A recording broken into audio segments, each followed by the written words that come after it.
fan. No. Hey, everybody. Welcome to another Tuesday night chat. Rosie's back. I'm back. I wasn't here last week. Blue did the chat for me. I appreciate Blue. And anyway, I'm sure we got enough to talk about to fill up a couple hours of time here. And there's a few more invites out there, and we'll see if anybody else shows up. But if not, it doesn't matter. There's 4 of us here. We'll make a show somehow, some way. And I'm going to start with Blue. Would you like to do an intro and tell us anything that's going on in your world? Nothing really going on in my world. A couple people asked where my NFL Steelers memorabilia burning video was at. So I'll just answer that outright now. It was one of those deals where I didn't have time to do it on Sunday. Monday I ran out of time, and here we are on Tuesday, and it's kind of done that escalation, plateau, and curved off already. Not that I don't want to do it, but it just, yeah, it's still tucked away in a closet, and it'll never see the light of day unless I do decide to burn it. But other than that, there's really not a whole lot going on. Thanks for the invite. See a lot of great people out in the external as always. So ready to get rocking and rolling. Cool. Daniel, would you like to do an intro or talk about your channel or anything coming up in your world of events? Well, hi, everybody. Daniel God is my judge. I have no editing equipment right now, so I'm just running off a phone. So in my world, as for like this football thing, I quit watching the NFL years back when they went on strike and they had to get all the replacements in there. Because I just looked at it, you know, they don't pay my mortgage, they don't buy my groceries. And I thought they were spoiled brats then, and this stuff going on now just reconfirms it. I'm just proud of that one Pittsburgh player, I guess, that he went out. He was the only one from the team that went out there and stood for the national anthem. So good on him. Did you see the interview shortly afterwards? No, I didn't. I just heard about it because I mean, I did. I quit watching the NFL years ago. Mm-hmm. Well, it should be all over Facebook. If you type in his name, apology, he outright blames everything that happened to Steelers Nation. He blames on himself. He made the team look bad by his actions. He made the players look bad. He made his coach look bad, and he apologizes and holds it all on him. And it's like, I hope it was a forced apology, because that just kind of undid what he did. Wait a minute, this guy was a Bronze Star winner with Valor, who drug out 3 of his, his buddies out of a firefight and everything. And he knuckled under and apologized when he stood up and did the right thing, and then he turned around, and that's sad to hear. Yep, he did. I know that you're not into the NFL, but after the chat, it's only like a 2-minute interview, maybe a little longer. Just search it, and you'll be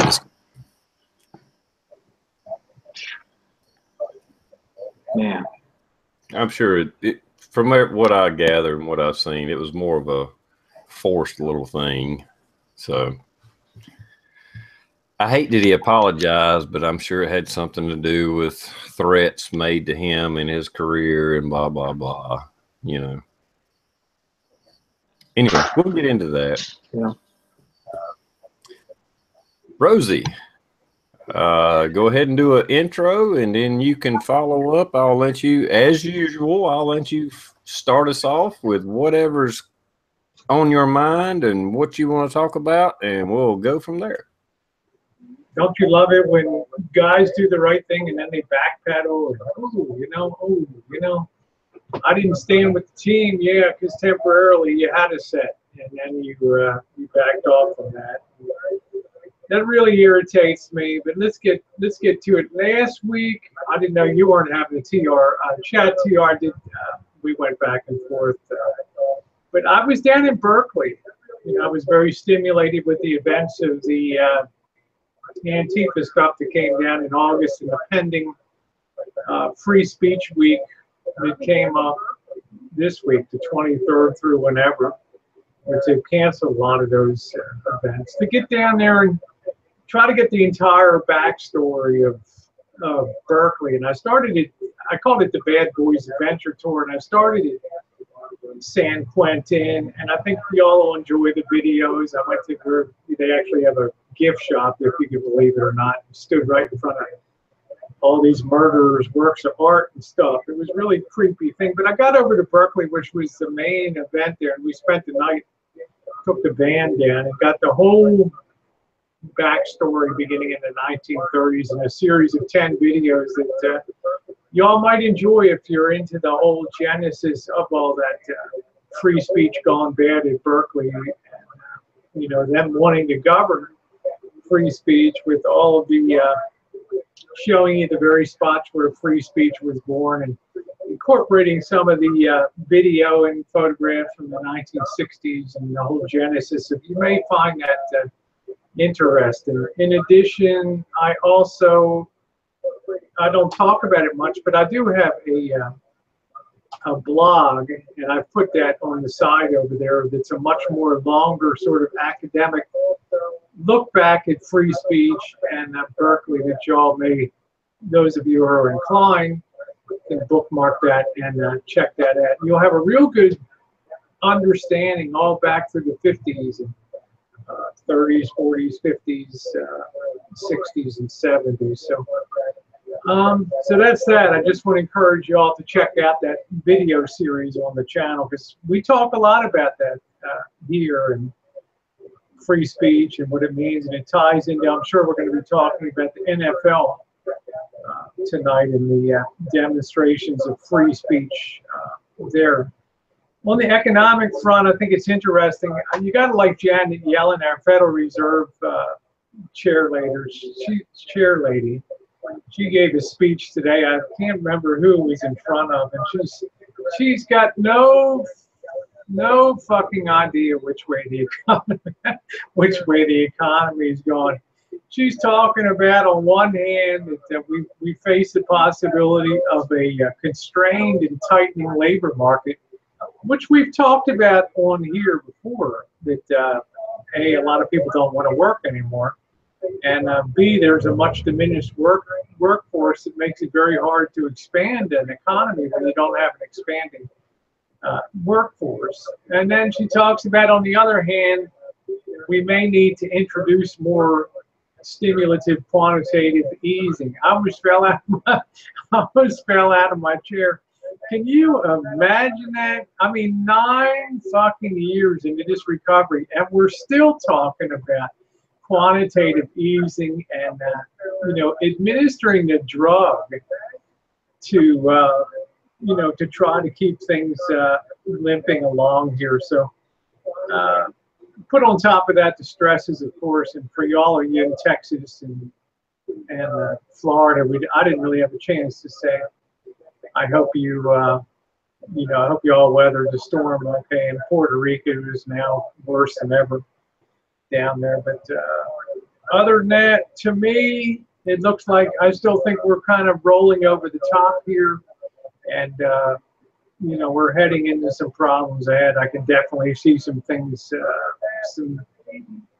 building. It's just a question of when the bubble is going to pop. And Linda says, she said that, but at the same time, the Fed talking about shrinking the balance sheet.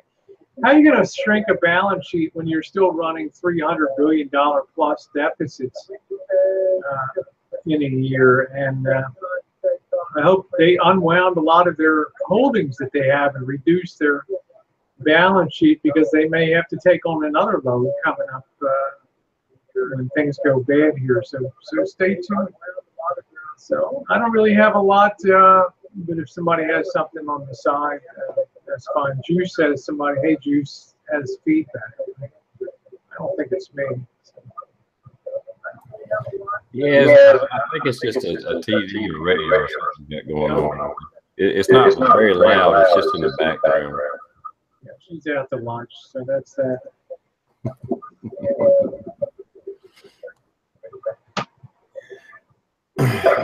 Well, damn, that's one of your shortest speeches yet, Rosie. It's so confusing times right now. Let's talk about the health care. The repeal of Obamacare was supposed to be replaced, and there's a picture of Mitch McConnell standing there today with his mouth open, like, you got these pseudo Republicans like Susan Collins from Maine, and usual suspects like what's his name from Arizona, John McCain, and all that. I really have to question if anything's going to be done, because right now it looks like Trump is buddying up more to the Democrats than the Republicans right now, and having more pictures taken with Nancy Pelosi, and it just looks like that Obamacare is going to stand for better or for worse. And I just think all the goodwill is starting to unwind. This is one of the problems is, Trump puts out the tweets, and then we started on the NFL stuff, and I think his, now don't get me wrong, don't hate me, but I think his power is starting to dissipate in being able to get things done outside of an executive sort of way. And that's concerning me because his focus is elsewhere. The healthcare has been lost now. The tax thing, I'm not hearing much about the tax bill right now. Even our Treasury Secretary today started getting involved with the NFL thing. I mean, I don't know if you guys, want your president tied up with this stuff or in there twisting arms and getting things done. So that concerns me this week, that you get the sense that when things go bad, they're going to go bad in a big way. There's going to be a lot of pissed off people. It's going to be like 2008 on steroids. It's going to be enormous, I believe, when shit finally does hit the fan. It's going to be fast, and it's going to be brutal, and it's going to be an embattled White House against the nuts on the streets and all that kind of stuff. I feel that coming in my bones. Well, the biggest problem I see with the healthcare thing is the fact that they want to replace it with something. Why? Yeah. We already had laws in place protecting, even before Obamacare, there was laws in place protecting pre-existing conditions and things like that. Okay, that's fine. You can have some regulations, but actually having a health care platform, fuck that. You have some regulations on the healthcare companies. This was the trap we talked about that he stepped into when he got cornered. And let me just say to Lake Shadow, I agree. Putting a tweet out doesn't mean he's not putting attention on it. But now it's become a focal point of attention. I agree. He should have the right to tweet whatever the hell he wants. If he feels that way about the NFL, that's great. I share a lot of his sentiments on that. But that thing, TR, we talked about when they said they talked him into that strategy of, okay, we'll replace it with something better. That was like the beginning of it should have been a straight repeal and then take it from there. But he got trapped into that repeal and replace, and there came the problem. So these pseudo Republicans like McCain and Susan Collins from Maine, they're it just is. It is what it is. We just have to deal with that. So. As far as healthcare, I still think. I'm not saying my idea is the best. I can understand some government regulations. That's fine. I get it. But as far as the government coming up with some kind of, you don't work for a company that provides health care, we're going to set aside this government program that you can buy this and whatever. Just in South Carolina, I read an article a day or two ago. It's going up another 31% this year. Well, you already can't hardly afford health care as it is. I shouldn't even say, I'm going to quit saying health care. You can't already afford the insurance you have now that don't pay for shit unless you're in that little category where they give it to you, which has drove my damn insurance prices up, and they don't cover shit. I'm better off without insurance than I am with insurance. At the way the prices are now, because I don't fall in that category where it's all paid for by the government, you know, subsidized and all that. I got to spend $5,000 before they'll buy a fucking aspirin for me. Yeah. And I had pretty good insurance a few years ago. My insurance now, it ain't worth a shit. It's worthless. Y'all get to sense, though, that the pendulum could just as easy swing radically in the other direction, and all of a sudden you have much more. You know, this to me, it almost feels like the last chance you had to grab the 310 to Yuma or whatever. You know, and now we've missed that. So we're gonna be at the fucking Alamo. You know, when the shit hits the fan, me and TR and y'all out there, it's gonna be ugly. And I'm telling you, this is why you prep. I can feel it looking at some of these knuckleheads in Berkeley and stuff, that they're just behind the invisible wires, ready to go, man, and just unleash the hounds of hell out there. Well, I'll go back. I've said this before. I've probably said it many times. I think health insurance, because one thing, and I made a mistake of saying it just a minute ago, healthcare, calling it healthcare. It's not fucking healthcare. It's fucking insurance. Healthcare is the hospital, your doctors, and all that. That's totally different than having insurance. Trust me, you're talking to somebody that had to declare bankruptcy because I had health care. I had insurance. It still put me in the fucking poorhouse because it didn't cover that $40,000 worth of fucking debt to the fucking hospital and everything else. Just because you got insurance don't mean you ain't going to have to pay out your ass. That they ain't going to fucking come after your house and blah, blah, blah. Well, that was actually different. But anyway, I think health insurance, I don't think if companies want to provide you with insurance as a benefit, that's fine. But I don't think they should get not one penny of tax relief, incentive, or anything else to do it. I would rather shop for insurance just like I do my car insurance.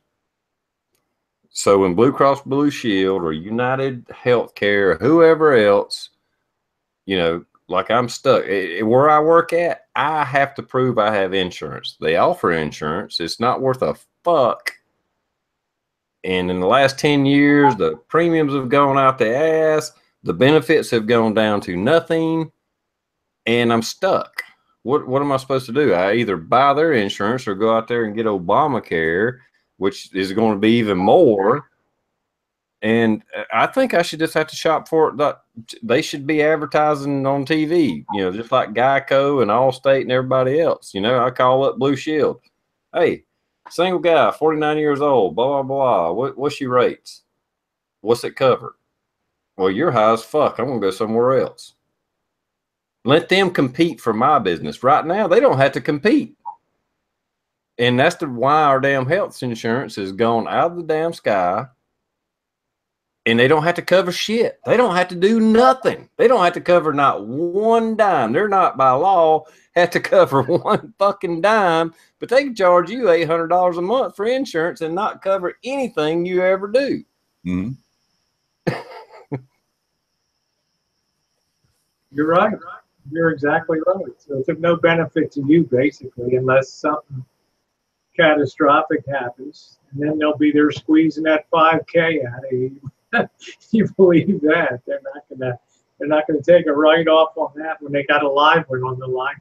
They're not gonna let you go. So, yeah, this is just my fear is, you know, you come into your first year in office, the first 6 months, you have a lot of momentum, and then that momentum starts to dissipate.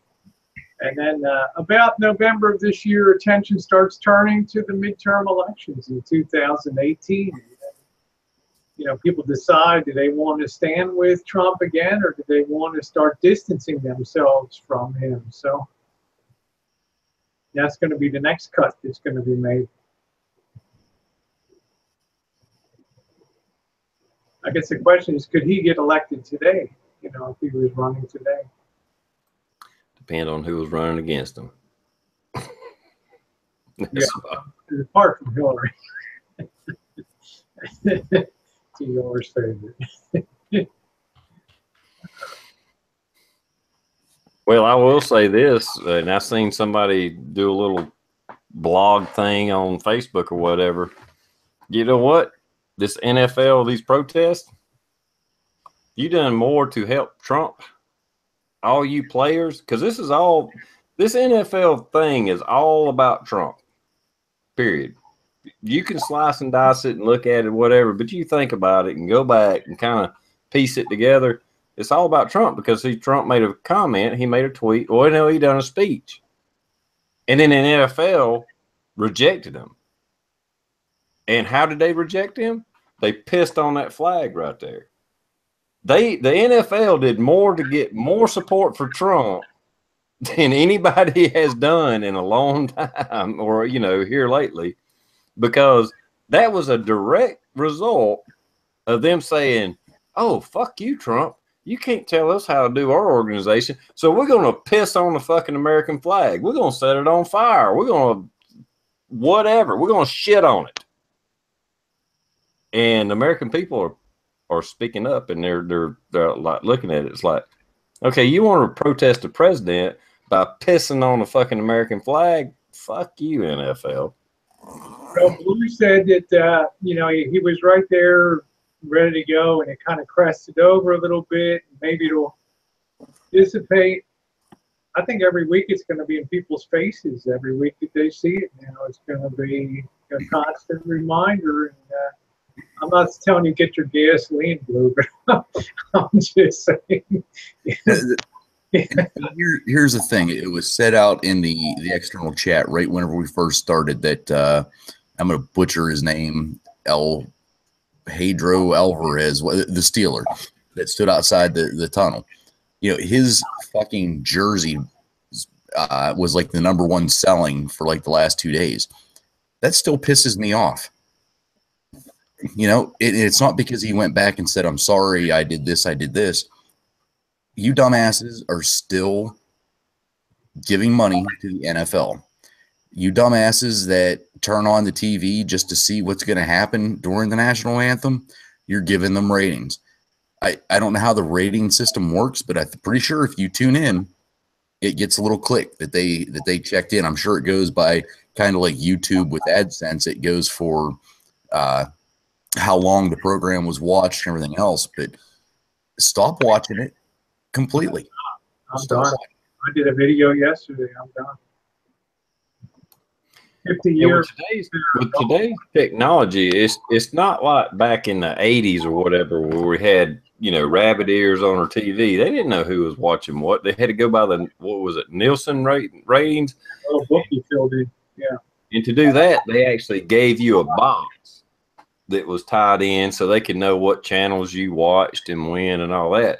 But now with even DirecTV, Dish, cable, all that, they probably know when you watch something and when you watch it. Yeah, so if you tune in on it, boom, I got a click, just like a YouTube video. If somebody just clicks on your video and backs out, it got a view. Yep. I guarantee you that TV ain't no fucking different nowadays. And they even know that, like, if you DVR, they're already down. Watching it, they know whenever you start watching and then you get to the ads, if you fast forward past the ads, it's all recorded onto that box that you have plugged into the cable, which you probably have connected into the internet. But all you need is hooked into that cable.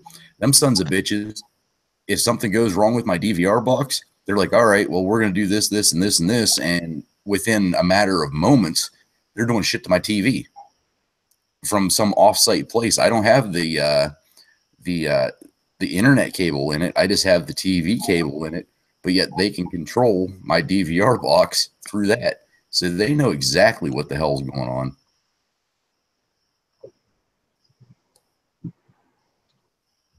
I'm just reading along here on the side chat, all the guys talking about their back surgeries.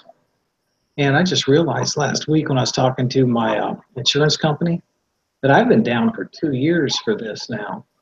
And I have been fighting with the VA for 3 years to get them to cover this because this was service related. Mhm. And everything that goes through the state is all approved, the doctor, the surgeon, the physical therapy. But it goes to the federal level, denied every single time. And And that's, everybody that's thinking of Obamacare and all that, well, guess what? That's just going to be another bureaucracy. Well, it is another bureaucracy in DC. And welcome to our world. and that I'm not a vet, but that fucking pisses me off beyond anything is how much crap our vets go through for healthcare, especially whenever it's something caused by your tour duty, by your active status, by something else. There should be no red tape whatsoever. If you have an issue, they fix it.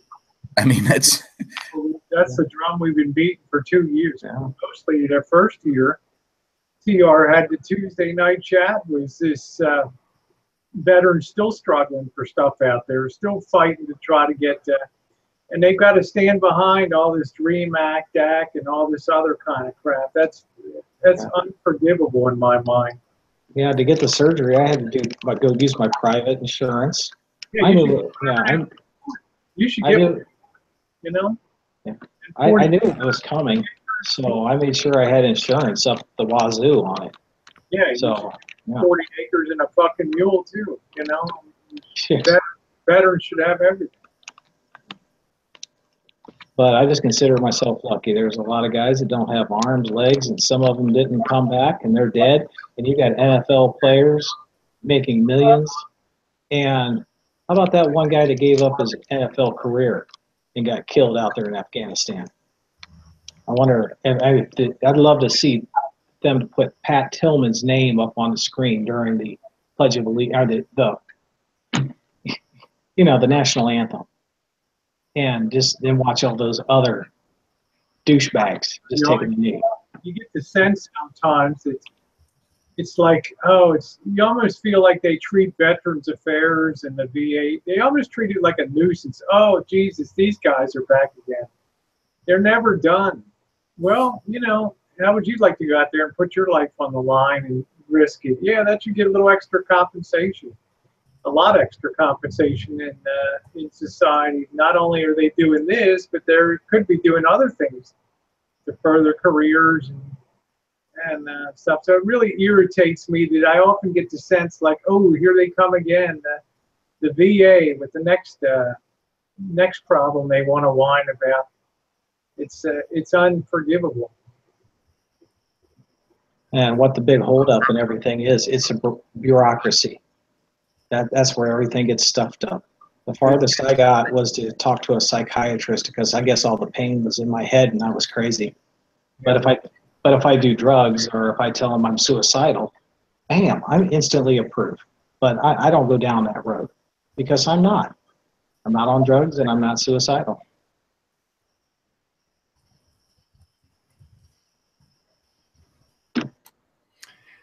Yeah, it's a messed up system. That's why I keep having people try to talk me into getting VA health care and stuff like that, and I'm just like, I'm a little torn. It's like, well, I don't really want, because I could drop my insurance at work, this fucking worthless, and tell the company I work for, well, here's my insurance, so I can prove that I got insurance or health care. But it's like, well, hell, that's even worthless. That's even more worthless than the insurance I got now from everything I see in here. Mm-hmm. See, that's where I feel lucky where I'm at, because let's say, well, this doesn't happen with me, but we have a guy that he's full time. He's entitled to all the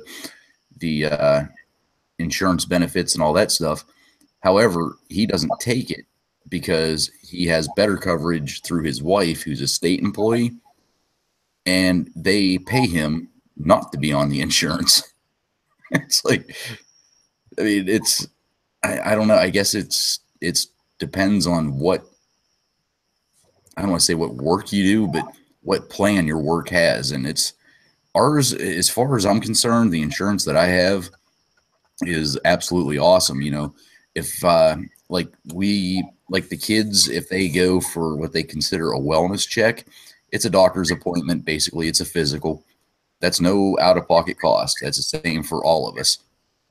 If I take the kids to the doctor because they got a bad cough that they've had for a while, and I don't abuse insurance.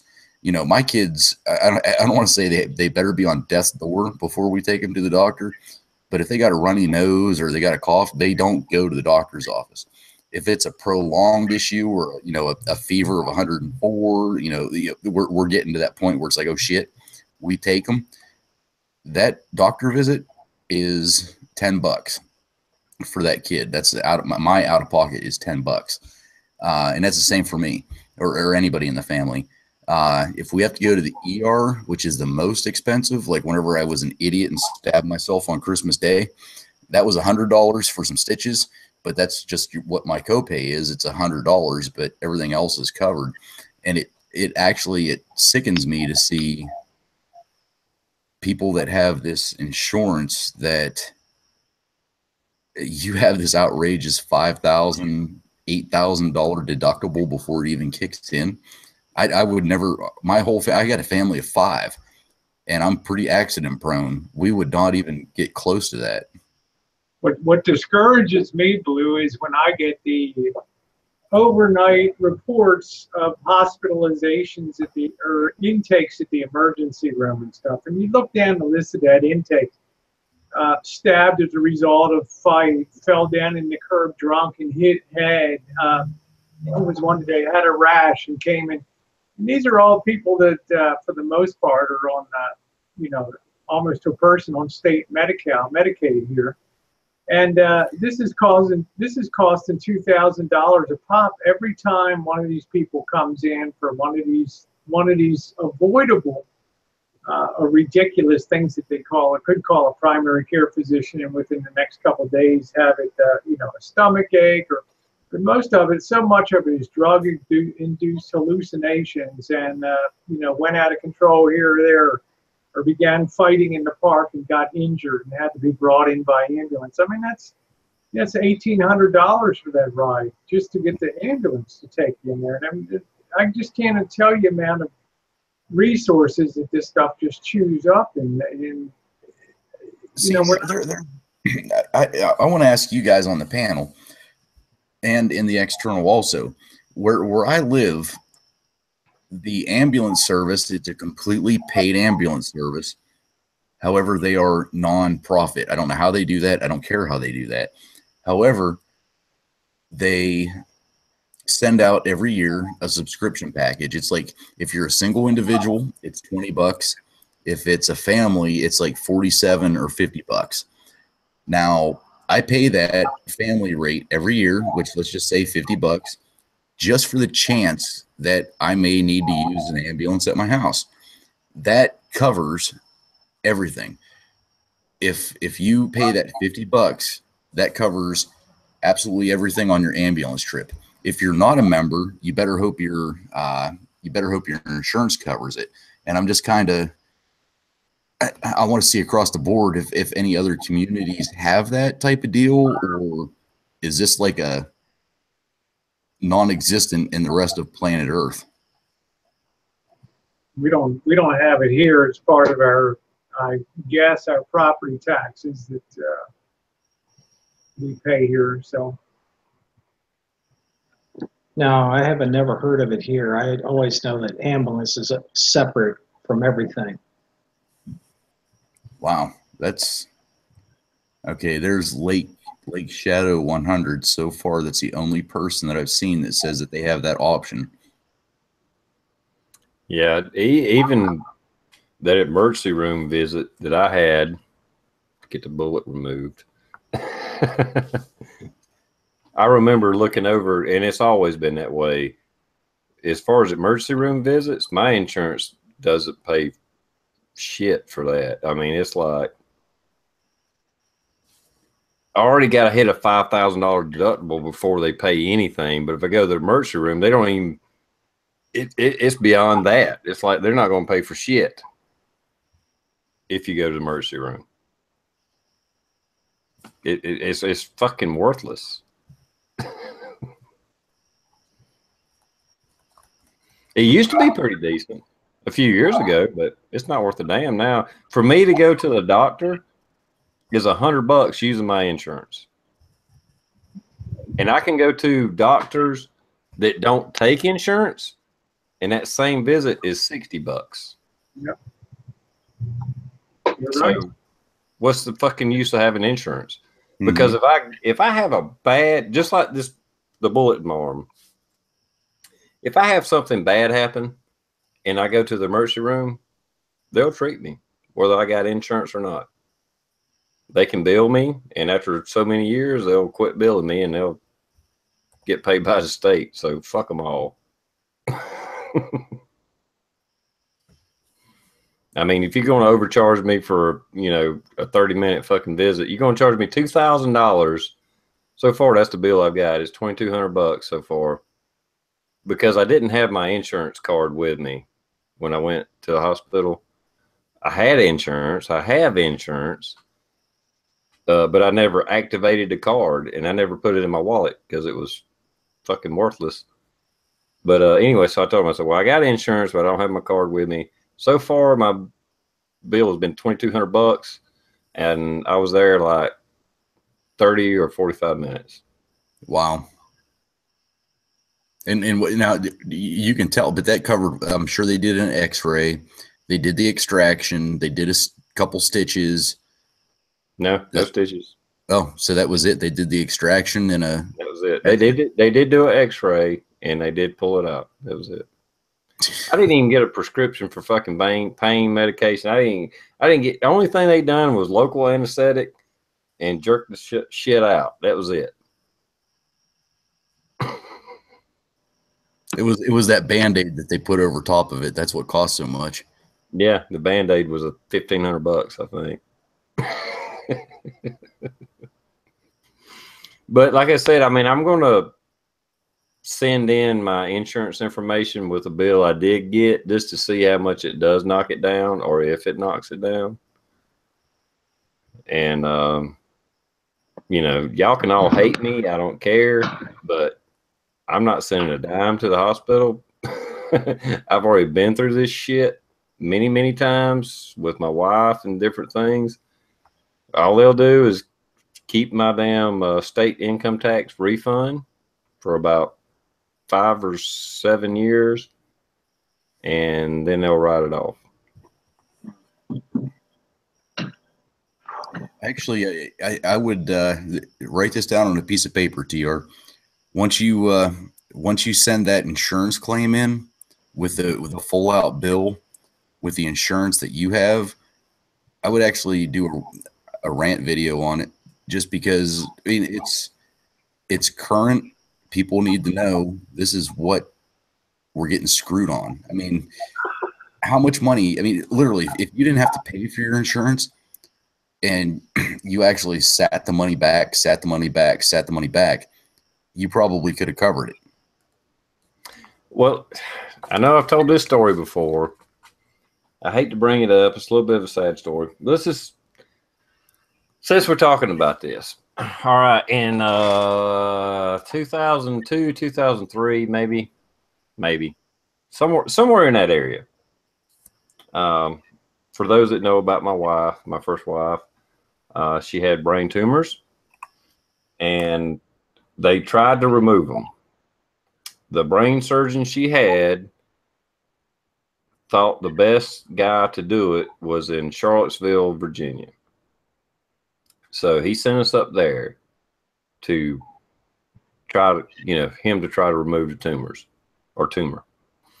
And we were there and I was kind of surprised at how fast they released us, but we were there 5 nights. She was in the hospital. They removed part of her skull. I'm not trying to be gross. I'm just telling the facts. Removed part of her skull, tried to get the brain tumor out. They couldn't get it all out. because it was attached to her brainstem. Anyway, so she had brain surgery by one of the top brain surgeons in the United States. We were there for 5 nights. The bill was $20,000. Okay. Fast forward to what was, I don't know, 3 or 4 years ago. In the meantime, my wife passed away, blah, blah, blah.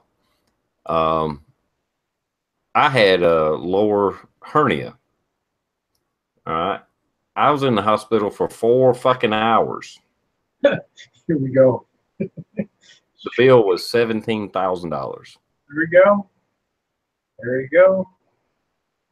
So, Yeah, you know, check that come out. on. Yeah, that's why I say that's that about says it all. I mean, you know, that's a comparison. You know, 10 years difference. It was probably about 10 years. And, yeah, 5 days in the hospital, brain surgery by one of the top physicians in the country, $20,000. 4 hours in the hospital at just a local little hospital to have a hernia took care of, where they put in the mesh thing, you know. And Well, hospitals will tell you, TR, because we need to keep competitive. We need to have the latest and greatest MRIs. We need to have the latest and greatest laser slicing surgical knives in the operating room. And believe me, it cuts both ways, because if you're, you know, if that does happen to you, TR, then obviously you want the best. You know, you want the most advanced equipment that you can get. And unfortunately, that stuff just carries a hellacious price, because they never really get the economy of scale when they produce that to really ever get that to be cheaper. You know, it might be 200, 300 hospitals across the U.S. have to pay, you know, $50 million a pop for these new you know, laser cutting surgical things. I mean, it's just that there's no economy of scale in medicine. There's just no way, you know, because believe me, the doctors aren't making that relative to what the 2 cases you gave in 2000 whatever and a couple of years ago. There's no way that the doctors are making that much more since then. So the money's going somewhere, and a lot of that's sucking into the overhead of hospitals. And Obamacare has been very lavish with money that they've spent on what they call HFs, federally qualified health facilities, front-loading them with billions of dollars in the hopes that less people will go to the ER and more things will be taken through preventative care than through, gee, I have an abscessed tooth, so I got to go to the hospital, and there's, instead of having it treated by a dental clinic for a couple $100, now you're looking at $3,000 and maybe tooth extraction. So is it working? I don't know. Are your bills going down? The medical? No fucking way. You know? So there you go. yeah, well, I mean, the way insurance is now, like I said, I mean, I work at a company that had really good insurance.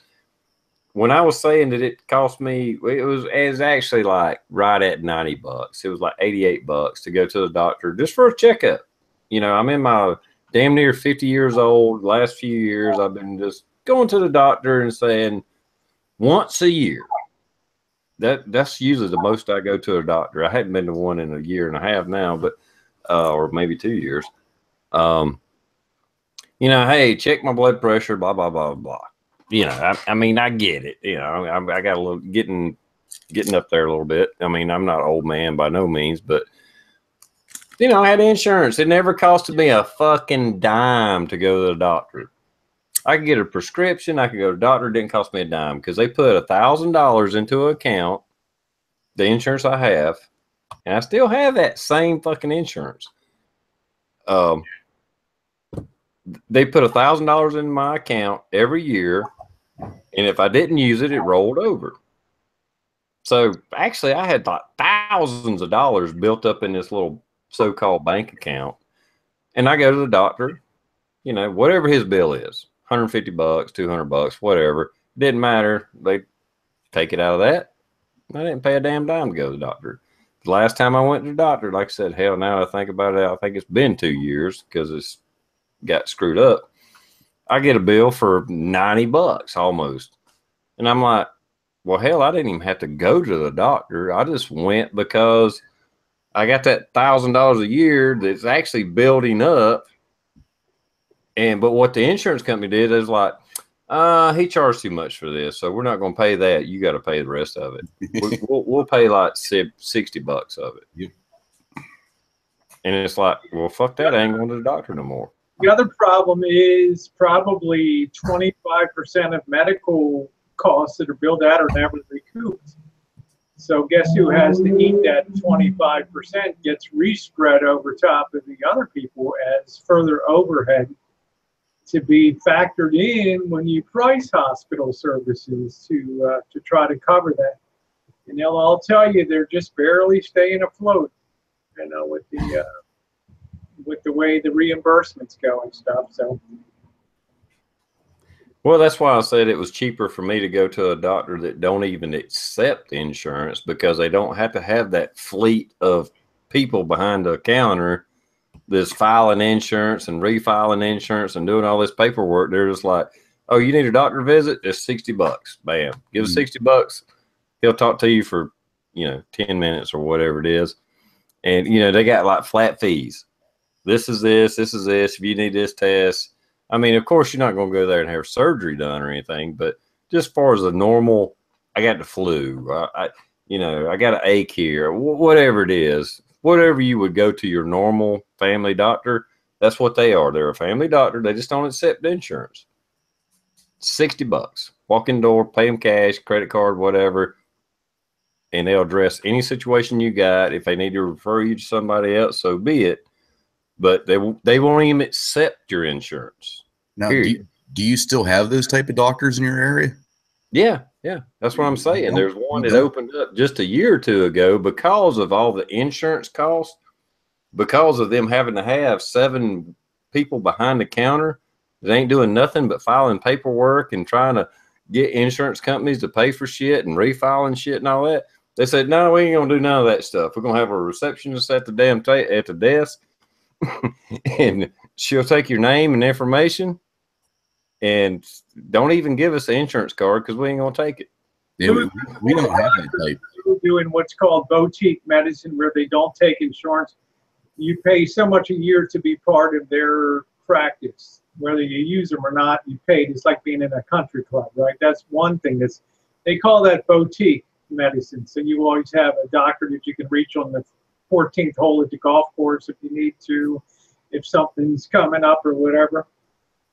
But on the other hand, there's a lot of places now that are restricting handling insurance because the cost of processing that paperwork chews so much into what the doctor can be earning and the support staff he has to have. They've done the math and they've weighed it out and said, well, somebody like TR comes in, he'd have to pay $100 to use his, say, Aetna insurance, but we just charge him $60 to come in the door. What's he going to do? He's going to come in and pay the $60 and be happy and be done. No bill afterward, no statement, no anything. So it's better for everybody. It's the way medicine used to be, by the way. Unless you were one of the few big companies that had Blue Cross or something like that. It's the way it used to be. So more places out here in California are springing up like that don't want to handle insurance anymore because of all the back and forth with billing and all that stuff. See, we don't even have doctors like that in our area anymore because UPMC in our area is like the giant hospital network, whatever.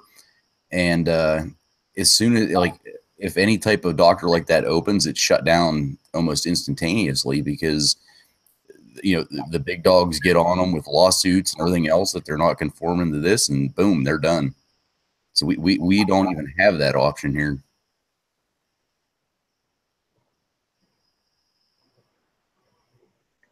Now, I've got some items here that I was prescribed. One of them is a back brace. If I would have bought it on my own, it would have cost $250. but they filed it through my insurance. So it was $3,000 and my copay is $700. Well, no, I went back. I got my canceled checks and where I paid the $250 for that back brace. And I got to straighten that out, but that's a side issue.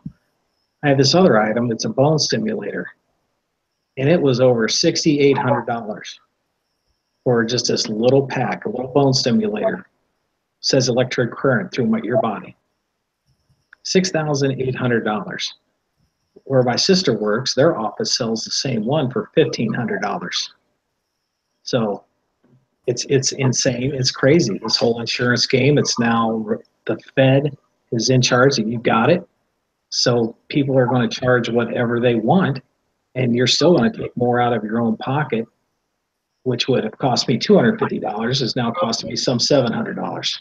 One problem is that if you come in as a cash patient to a hospital, you're getting like a rack rate. You're paying the highest rate for any services that you get from that hospital because you're not under any obligation. If an insurance company has somebody comes in and let's say you both need a hernia surgery, you're going to be billed out as a cash patient, $18,000 for the hernia surgery. Hopefully you're just one night overnight in the hospital. It's going to come out to $18,000. By the time the anesthesiologist is done and being paid in the hospital overhead, blah, blah, blah, you're going to be about $18,000 for that. Now, when an insurance company contracts with a hospital for their members, they tell that hospital, you know what, we're only going to pay $600 for that hernia surgery, and we're going to pay, $1,400 for other services on top of that, nursing care, whatever. So you're only going to be reimbursed $2,000 for that hernia surgery. So they try to offset that a lot of times by having cash people pay more. In other words, the insurance company is only going to be reimbursing so much to the hospital by contract. So they have to get that little, what I call overage, other places that they can get it. That's why people that go in off the street pay such outrageously high prices when they're not insured, because they're not covered by that umbrella of a bound quote for surgery in there. And it makes it incredibly hard when you're not insured, doubly hard to try to have affordable health care. Rosie, no, buy cash. As a cash payment to buy this was lower. I'm just saying generally across, because I'm in medicine for 19 years on the billing side, I know that insurance companies have contracted rates for wheelchairs and for durable medical equipment and stuff. I guess you got caught in the switches or something. But trust me when I tell you that insurance companies are paying a hell of a lot less to hospitals than you would off the street if you went in as uninsured or underinsured. They make it up on the backs of the uninsured people. That's how people lose their houses. It's they go after the whole enchilada on there. All right, I've got to back this up just a little tiny bit and interject some humor. Daniel, did you say that you have a ball simulator? No, bone. No, I'm sorry. A bone. Let me rewind. A bone simulator to stimulate bone growth. Okay, because I'll tell you, I heard ball simulator. Blue is your judge tonight. So. Oh my God, that's why I kept turning my head away from the camera. I couldn't stop laughing because I thought you said ball simulator. TR thought you said ball simulator, and half the chat room thought you said ball simulator, and they're putting comments out there like, how much do you pay for an hour for that? And it's like, I couldn't help it. I had to. Yeah, I heard ball stimulator is what I thought he said. I just hope Pops Quest doesn't get a hold of this and pay me back a little bit. For all those times I had him dancing to a polka. Well, everybody just rewind back to about 50 to 55 minutes in the chat when Daniel starts talking about his ball stimulator. Yeah, because I was like, well, you know what? Maybe I do need to sign up for VA benefits. Yeah, maybe you see what you're missing. All right, I'm going to have to turn it over to my alternate ego just in case. Change my ID here. Thanks, Blue, for catching that and then giving me the heads up. Well, I just send the invites out, man. You ain't got to accept them. I ain't scared. I'm glad my wife's asleep right now. Because if she heard me say that, you'd see a frying pan hit me upside the head. What's her email address? I'll send her a link. She don't do email. She doesn't have a cell phone, no computer, no nothing. She's Amish.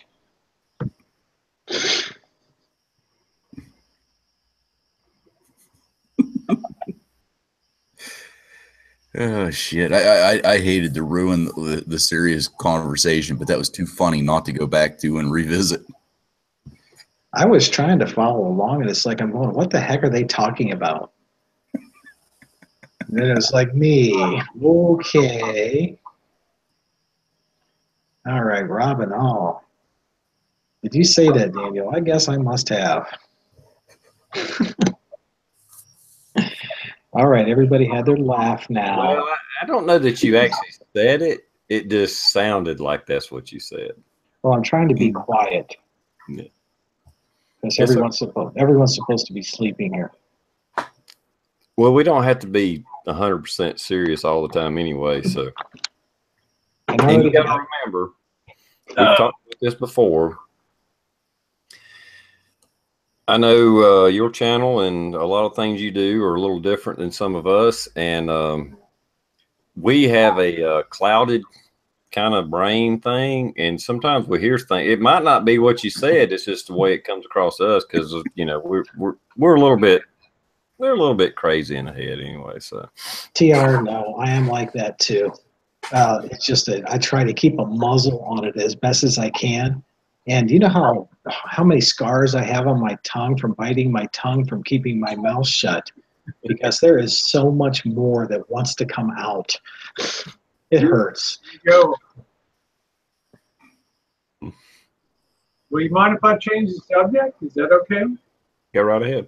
No, I was just saying we wanted to talk about that NFL thing and all that. I just wanted to ask you guys, what do you think the end game is there? How do you think that's all going to play out? Do you think the days of athletes standing for the national anthem is going to be over? I mean, there are some people on the one hand today that told me, Rosie, you're crazy. And yesterday I did a video. It was called My 50-Year Love Affair with Football is Over, because I grew up in Baltimore with the Colts, and it was a religion back then. But I'm done with it. But they said, no, this is just another way that the president divides and conquers, divides the country. And I'm just curious, what do you guys think the end game is going to be on this? Do you think as Blue maybe thought this will just blow over, and or do you think no. This every week it'll be no. Every week will be a deja vu all over again as they do something else more outrageous, and LeBron James holds his news conference and has his say, and it just spreads all around the sports. I'm just curious. Now, Doom Chaser says they're not soldiers, they're not slaves, let them do as they please. I agree. But then the people have a right also to, the people have a right to respond to that the way they want to. And if it doesn't hit them right, then there's consequences of the people exercising their free speech and their free rights too to do what they want. So it's all well and good to say, well, the players take it or leave it and shove it in your face. That's fine. But there's also a backlash. There's also a backlash encompassed in that I don't think a lot of these people think about. There's a deeper issue here beyond that. And all right, Rosie, number one. If what I said was interpreted by anybody that this is going to blow over, this is not going to blow over. Just the time to burn the apparel kind of plateaued, and it's over. They keep doing the stupid shit. That stuff's definitely getting burned. There's no doubt about it. The thing with the NFL, they started something that they're going to wish they never did. And it's going to be up to the American people It's going to be up to us. Like I've said, TR is probably sick and tired of me saying this because I've been saying it for at least the last year since the NFL wanted to fine the Dallas Cowboys for putting a little tiny sticker of the badge numbers of the 5 officers that were shot in Dallas. They wanted to fine the players whose, mother, wife, daughter, son got cancer. So they wanted to wear the little pink eye patches underneath just to show support for their family. But they were going to get fined because it wasn't during their Cancer Awareness Month.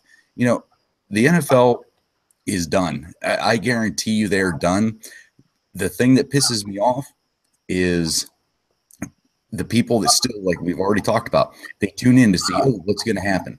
They buy somebody's jersey who is outspoken. That money doesn't go to that player that owns that jersey.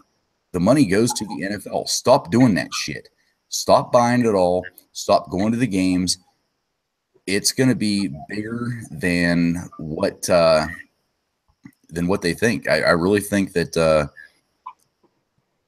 NFL is going to trail off. We're going to see a bunch of these stupid fucking stunts like what the Cleveland Browns did.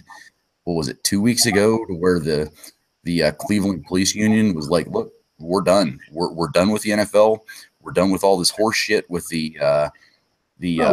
Ron James came out and stuck his nose in from the basket. Remember, this all started last year with Colin Kaepernick getting on a knee to protest police violence in America. Okay, remember that. And all of a sudden, this thing's now become, Trump and blah, blah, blah, taking a knee and standing up for your brothers and all that kind of stuff. But the thing that bothers me, the thing that Linda hit on, is that the public's got a lot of skin in the game on these now, with Las Vegas getting in there, and the Raiders don't have to commit a fucking dime to go to Las Vegas. The stadium's going to be paid for by the taxpayers and the casinos, and hopefully the big rollers that are high rollers that are going to be going in there. Remember, everything has been put on the public now. So when the shit hits the fan, we're still going to be liable for these huge stadiums and their costs. I went to the goddamn horse race track, pardon my GD, but I went to the horse track in August, $12 for a beer to go into a damn little county fair shit track with mules and donkeys and quarter horses running. $12 for a beer. And I know now in some stadiums they're $18 for a beer. It's so out of control that it's no wonder ratings are down. I don't think millennials give a shit about football these days. They're trying to scrape by and survive and stuff. So I do think it's at the point where it is starting to implode now. Things do reach a point where they're oversaturated and overdone, at least maybe for a generation or two, and then it falls out of favor, like basketball was in the late 1970s till the Chicago Bulls reignited again. So things definitely come in waves, but I'll tell you, I think people are just basically fed up with the whole football, and then the NCAA comes out today, 20 colleges in trouble for recruiting violations of payola to parents of kids to come to their college. It's all turned into a big money joke. Now, a couple of years ago, what was the big thing? It was about the NFL players and concussions. And they were saying the sport is too rough, so they're trying to get people to tackle each other in a nicer way. Well, I think this whole thing is just, those players are so stupid, and they went and fell for it. This was some organization's ploy to kill NFL, to kill the sport. And the players just bit right into it. Look at it. They can't wear a pink eye patch to support a kid or one of their other fellows, but they can go out and just take a knee, which is completely debasing their fan base, where everyone's rejected them. The other side got them to commit suicide. That's what I think is going on. No, and here's the thing. I agree with any NFL player that wants to go out and protest, demonstrate, do what they want to do on their own time. any one of us, anybody in the side chat that has a job, if you were to pull this shit at work, would you have a job? You'd be shit canned. Yeah. I mean, that's, and if anybody has DirecTV, I've seen this on the internet. I don't know if it's true or not. If you have DirecTV and you have the NFL package and you no longer support the NFL, if you call them and bitch that you no longer want it, they will refund you the money due to what's going on. That's there again. I don't know if it's true. It's just what I've seen. It was on the fucking news. That's not an internet bullshit story. That was on the fucking news. That is true.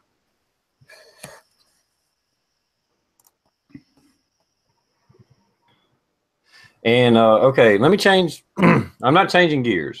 I'm going to keep on this subject. Anyway, my hair looks all fucked up. That what little bit I got. Anyway,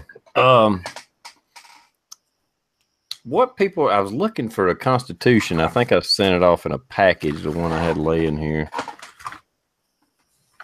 What are you looking for, TR? I got one right here. You got that. I have American flag.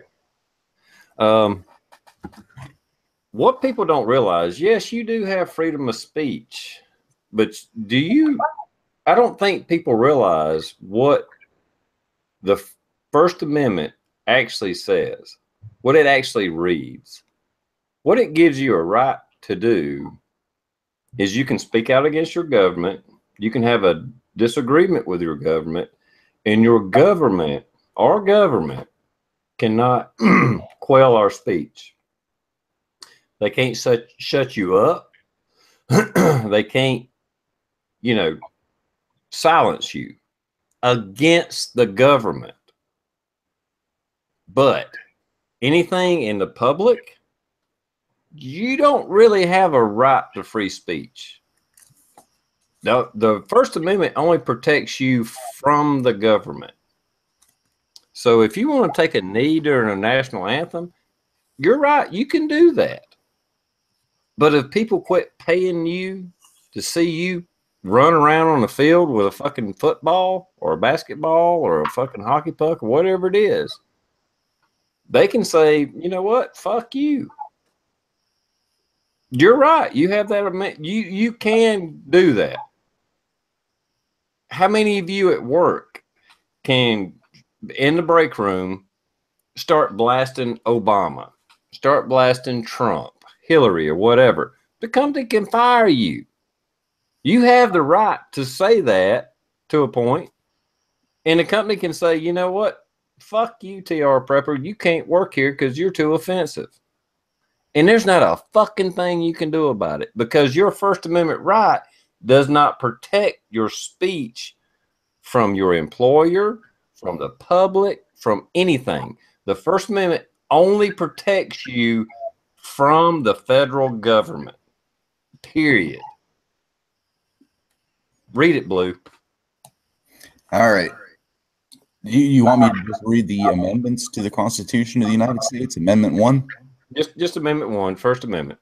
Amendment 1. Congress shall make no law respecting an establishment of religion or prohibiting the free exercise thereof or abridging the freedom of speech or the press or the right of the people peaceably to assemble and to petition the government for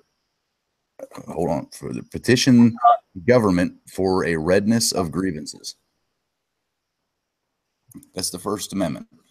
So where in the First Amendment does it say that a company can't restrict your freedom of speech? Where does it say an individual can't be pissed off at your First Amendment right? Where does it say anything about it? The only thing the First Amendment does is it guarantees that the federal government cannot restrict your free speech. That's the only thing the First Amendment does. I think people get it fucked up. They think I can say whatever the fuck I want, wherever I want. No, you can't. We already The only thing the First Amendment guarantees is the federal government can't restrict your free speech. Right. Period. And so the consequences of your free speech, you can say whatever the fuck you want, But if you go up to a 300-pound guy and tell him to fuck off or whatever, and he punches you in the face, you can't claim the fucking First Amendment in court. It don't fucking matter. Tell you, this is what people found out on YouTube, that free speech doesn't have to be tolerated by a company. And like TR said, even in history at times, quote, free speech to the government has not been, has had repercussions too, and way back in history. So there's no guarantee. I mean, people assume free speech means free speech everywhere. So you're exactly correct. So with everybody getting demonetized on YouTube, we're using their playground to give our free speech on. So if they can kick us all off tomorrow, there's really nothing we can do about it. It's their company. We're on their platform, and we're just saying what we want to say. And if they don't like it, they can kick us off the playground. And they're providing a free platform where they do all the uploading. You don't have to know any software coding. You don't have to know how to use a uploader or anything like that. They just take care of everything. And, all you got to do is do the video. Yeah, I think a lot of people misunderstand the First Amendment, and that's why I brought it up, because those players have a right to. But the First Amendment really don't give them a right to do that. It just gives them a right to take a knee, and the federal government can't come down on them. But if the NFL, if the people that own a stadium,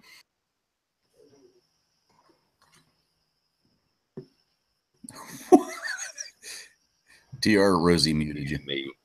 I don't think that was on purpose. I hit the wrong button. I was trying to. I know you did. I don't think you did that on purpose.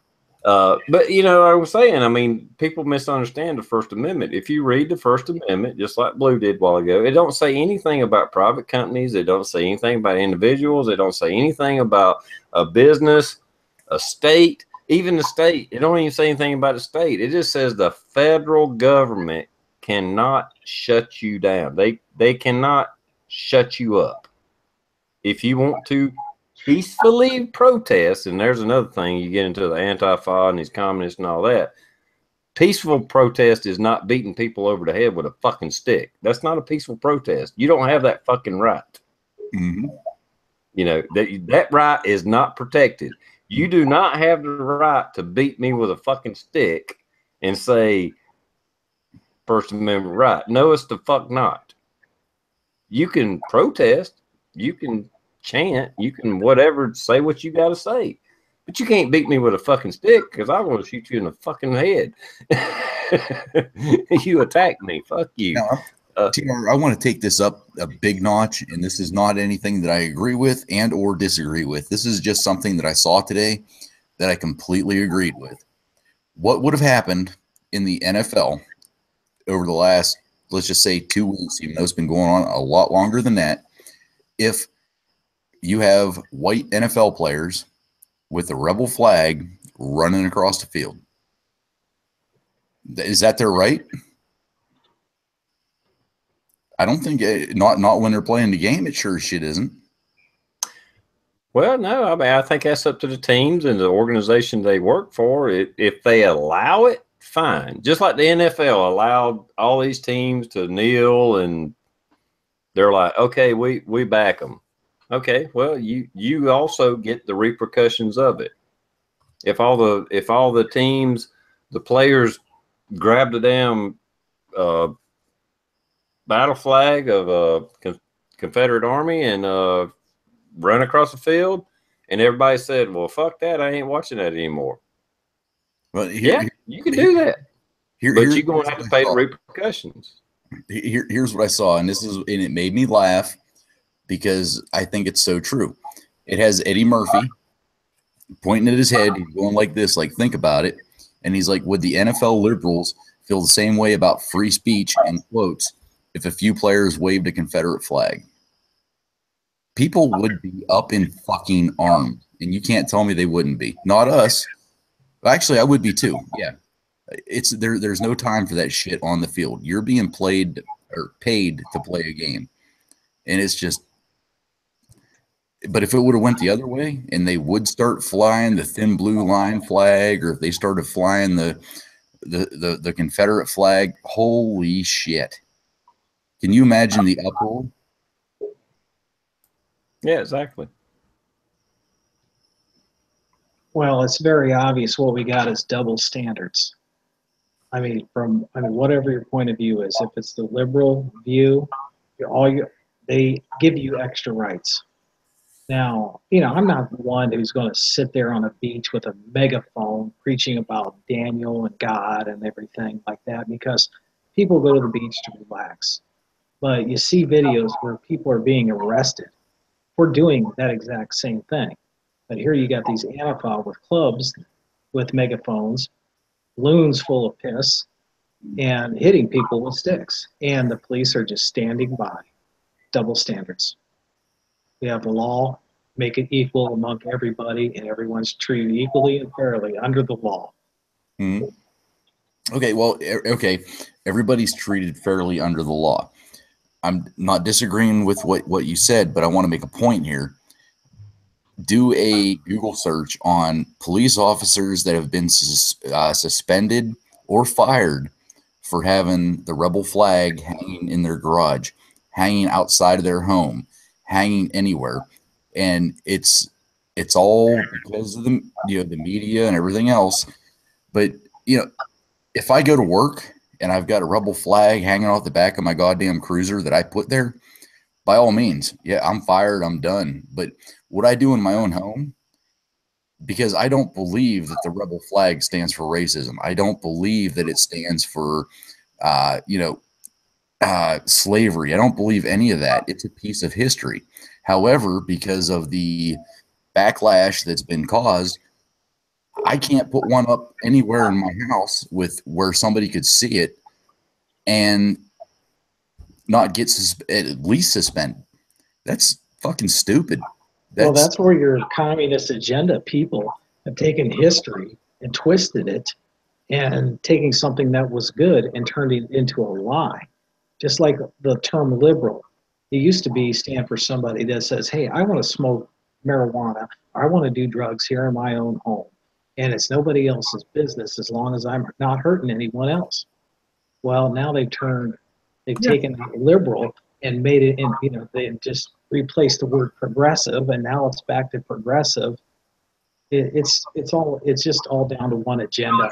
It's like tearing down the statue of Robert E. Lee. Now, Robert E. Lee did not fight the Civil War over civil wrongs or civil rights. He fought the Civil War because it was a states' right issue. Does the federal government have the right to tell states that they have to stay in the Union, or are they free to come and go as they want? And to try to push things around that it was all about race and everything. Race didn't even enter into the Civil War until late 1862 with the Emancipation Proclamation, almost a year and a half after the war began. But it's funny how we let some people shape the argument and focus it on the thing that they want to try to focus it on instead of the reality. So you take somebody that was an honorable person, Lee, who fought arguably for the right reasons of states' rights for self-determination. And because he happened to be on the losing side of the situation, we feel like now we have to go back and paint him as some sort of racist. That now he may have believed in superiority to the white race. I'm not saying that, but certainly in his treatment of people in his life, he he did something far different than what he might have held in his mind. And to have these statues pulled down that are great works of art to boot, and we're destroying our visual history. That you can have an example to tell a kid, hey, what's this statue about? You can take a couple minutes to explain. I gotta get my power cord hooked up. You're just tearing history's a lie. That's right. History's always being or attempted to be rewritten. That's correct. So, yeah, I mean, not that any of us, even though I got that rebel flag, whatever you want to call it, battle flag, whatever, It's not that I believe in fucking slavery. Hell, it's only like 2% of people even had slaves, and I hate to even say the word and blah, blah, blah, but do you think 600,000 people died over trying to either end slavery or have slavery? If you think that, you are a fucking dumbass. Yeah. I mean, really. The South was paying 75 to 80% of all the taxes in America. That's why we went to war. We were paying 75 to 80% of the entire tax base of America. That's why we went to war. Period. Robert E. Lee made a public with statement. Britain over taxes. We started the Civil War over fucking taxes. It wasn't anything else. Robert E. Lee stated publicly if he could free every single slave in the U.S. to prevent the war, he would do it. Yeah. And Lincoln stood on the opposite side of the fence. I thought it was 4 years after the Civil War started. I think it was 4 years. Remember, Lincoln wanted compromise, and admit a slave state, admit a free state, admit a slave state. He didn't want it. His initial thing wasn't to outlaw slavery when he came into office. It was thrust upon him. It was to hold the Union together. It was his overriding concern to make sure all the states that had been in stayed in the United States, and the territories that would be lost by the United States government to reclaim those. But Lincoln was no big advocate of. But he came to see that point of view as things went on, and he had time to think about it at the White House. But don't fool yourselves. That's not what the Civil War was fought about. There were 5 states on the Union side that had slavery during the Civil War. Before and during the Civil War. A few of them dropped out. After the Civil War, there were still 2 states that had slavery in the North. So you can't tell me it was about fucking slavery, because half the damn states had slavery during the damn Civil War, and 2 of the states had slavery after the Civil War. Even after the South had to disband it, there were still 2 states in the North, Delaware and West Virginia, I think, or maybe it was Kentucky. I forget now. So you can't be a state, 5 states that had slavery, and you were fighting the Civil War to end slavery.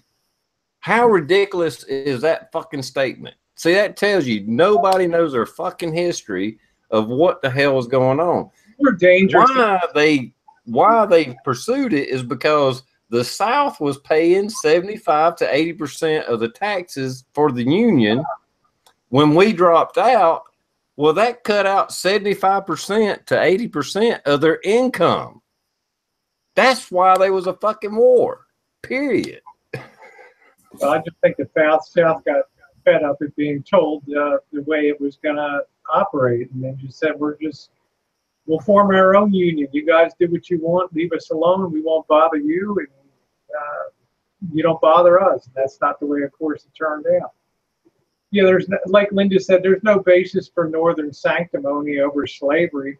Yeah, slavery was in every single state in 1787. Didn't make it right, but that was the way it was back then. So, but just be clear that the Civil War at its beginning was very little basis in. It was more about compromise and then states' rights to exercise their freedom to come and go from the Union. The only reason the first shots were even shot in the Civil War, the first shots were shot from Fort Sumter in South Carolina, because the North had a blockade on our ports. Period. Because we were exporting cotton and different other things too, I'm sure. Because I think we was even growing rice and a lot of other stuff too. They had a blockade on their damn ports, and somebody, I don't know all the ins and outs, but somebody lit a fuse on a cannon, and the damn Civil War started. But it's because the North had a blockade on our port in Charleston. Yeah, people got their history all fucked up, and it's a big fucking mess. But Well, this is the danger we face of revisionist history, and we see it all the time that it occurs. So it's nothing new. It's just been accelerating. People shape history the way they want to, not the way it actually was. History all across history is shaped by the winner. That's the way it is. Well, you take a look back, and I don't know about Korea if this fits into that, but every single war since World War II has been about money and the loss of income to a government. I mean, is that far off when you think about that? oh, no, you're absolutely right. I mean, okay, here's the Daniel God is my judge moment. Yeah, I mean, you can either love God or you can love money. So our government kicks God out of the government, kicks God out of the schools, and they keep increasing the revenue and increasing our debt. And if they're not afraid of God, I'll tell you right now, they are not afraid of you. You're a cash cow to keep feeding the government money so they can run and have power and control over you. Yeah, well, I mean, we don't have to get too deep because I'm not fresh on my facts, but even World War II, us going to war with Japan, we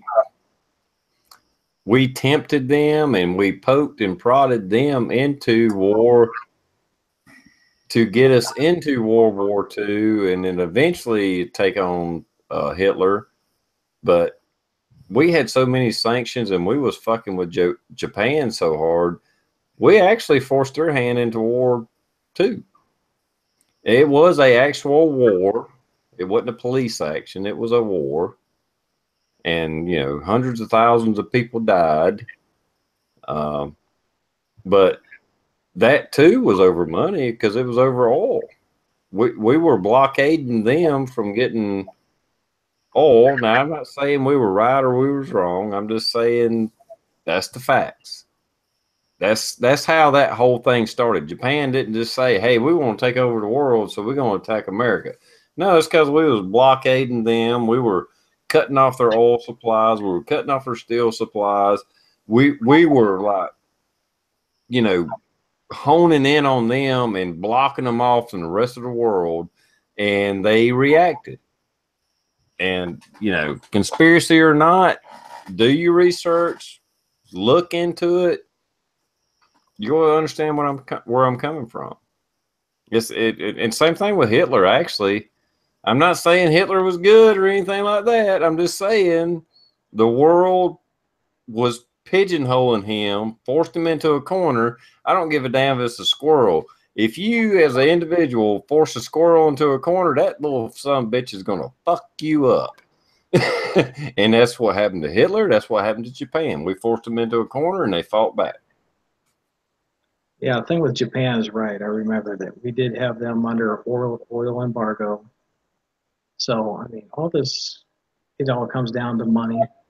I mean, I'm not getting any of the money put in my pocket, but yet, I mean, like TR, just like you, we were in the military. We did a job. But it was for the person next to us, not the government. But our kids, we just got to make sure they're aware of when they do go in, to know the history and know the Constitution. I'm going to leave you hanging on that. You just rendered everybody speechless there, Daniel. That's great. Sorry about that. I got a little too deep. No, that's what we're here for. You're very correct about the resources. Tin and rubber, and the United States was vitally concerned that Japan was going to lock up all of Indonesia and a lot of the huge rubber. So they were very proactive about flying the flag and keeping Japan the hell out of those conflicts. So the Japanese felt very provoked by. They thought it was inevitable that war was going to come, so might as well just do it and get to it. So.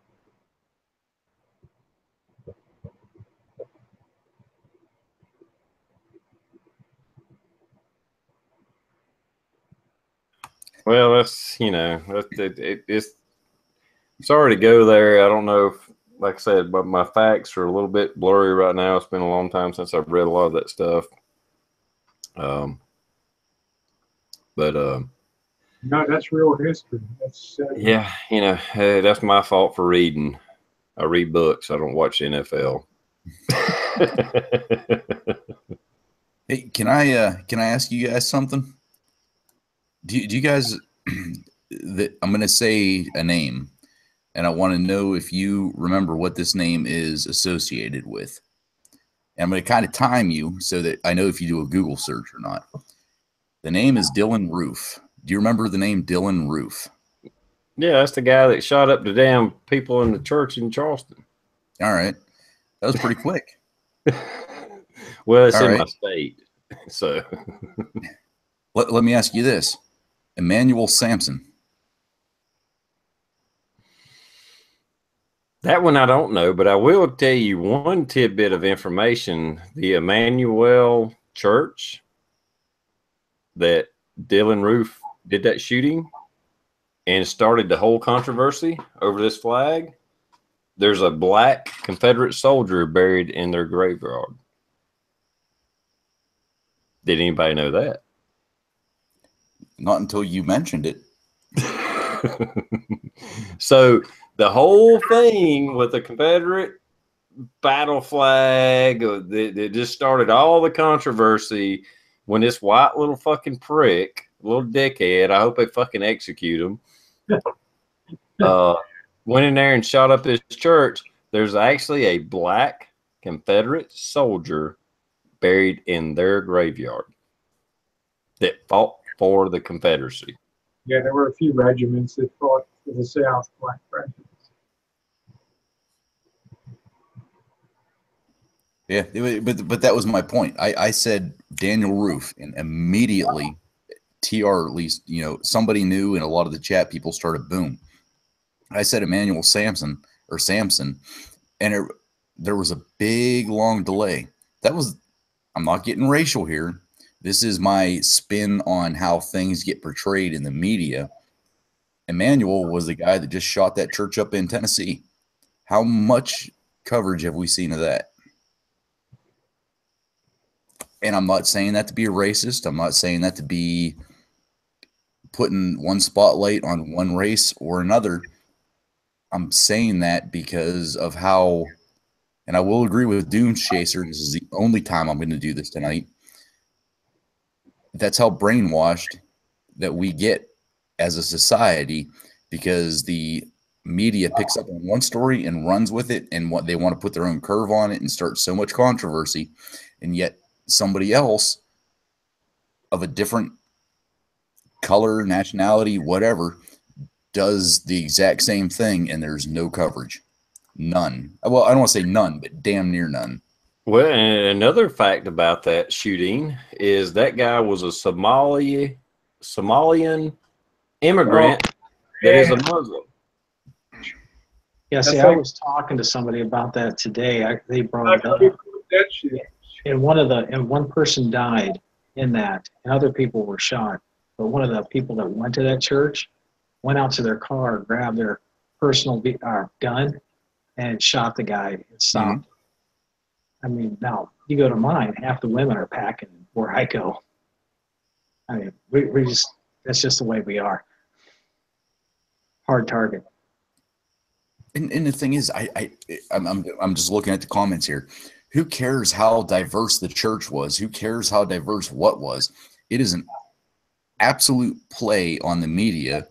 And like, again, I'm agreeing with Doomsday here, to brainwash the masses that we have this fucking racial issue in the United States. I think it was 3 years ago or 4 years ago. I think it was USA Today, or it was something. It was like USA Today. It was some newspaper like that said, which are the most racist countries to live in? The United States of America 4 years ago was listed at the bottom of the most racist countries to live in. The bottom. They're trying to make this the media is trying to make this shit up. They're trying to get people wound up. Well, You know what? And what they're doing, and one of the things they're fueling it with is Trump wanted to slow down immigration, especially from refugees. See, because the refugees fall into a different category than the million people we let in a year. That's like separate from that. You know, we let in 1 million people a year, more than, well, as far as legally going through the process and all that. Now, with Europe, the bullshit they're going through, well, you know what? You're paying the price now, Europe. You know, you're paying the price now. All he wanted to do, all Trump wanted to do was tighten up and come up with a better vetting process. He didn't say we can't let these people in. He was just saying, let's tighten this up and, you know, try to figure out who in the hell's coming into the country. And here we go. The exact shooting you're talking about, Blue, was a Somalian immigrant. He was a black man, went into a white church, shot up 8 fucking people. He's a fucking Muslim. And kiss my ass. I've already done my spiel on Muslims. Fuck the Muslim religion. Fuck Islam. I don't give a shit.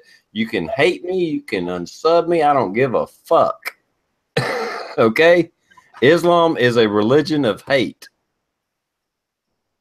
I guarantee you anybody that gets pissed off at me saying that has read less of the fucking Quran than I have. I've read the Bible. I've read the Quran. I've done my fucking research, okay? I don't come up here just as a fucking dumb redneck. I may sound like a dumb redneck. I may make stupid fucking videos. But if I tell you something, I actually done my research on it, and I've done my study of it. I'm not the dumb redneck I sound like I am. Okay, there's my rant. No, that's cool. But just to follow up on the racist thing, I just put it up. I think it was from 2014. The United States and parts of, looks like South America, and I think that over there is Australia. We are rated at the lowest portion of a nation being racist. We are 0 to a 4.9% racist nation. And then it bumps up. You go to the different color, it's 5 to 9.9. And that like is Mexico. Some people in South America. That's about all I'm seeing. But I mean, like the biggest racist nation is, God, I'm looking at a map and it's been a long time since I've gone through, is it geography? But it's like Islam, all the Southeast countries, everything else. I mean, that's the perspective, I guess, is what I'm getting at, is the media is spinning this out of control and people are biting into it. Don't bite into it. You know, I don't care what color you are. If you're an American and you're a good person, that's who you are. If you're an idiot, you're an idiot. I don't know how else to say that. I think that's what frustrates the media so much. They had so many decades of being able to put their own spin on everything with just 3 networks, and they could get everything the way that they want it to be spun. These days, you can tell how frustrated they are at MSNBC in a lot of places because they can't shake that message anymore. And sites like Yahoo are so shrill now with their anti-Trump hate. I mean, it just flows from their main page every single day that you go on there to Yahoo. You see that stuff, you know. They're trying to make this the new outpost on landing sites like Yahoo and things like that. But things are so fractured now, and that's what really bothers them, is that people can easily find out from secondary or other sources the truth. They're not controlling the big 3 TV networks and a few big newspapers. They're not controlling that flow anymore of information. So that bothers them. This is why Trump could get elected precisely because they can't control the flow of media. They can't put lipstick on a pig like Hillary and make it look good to people. So those days are gone.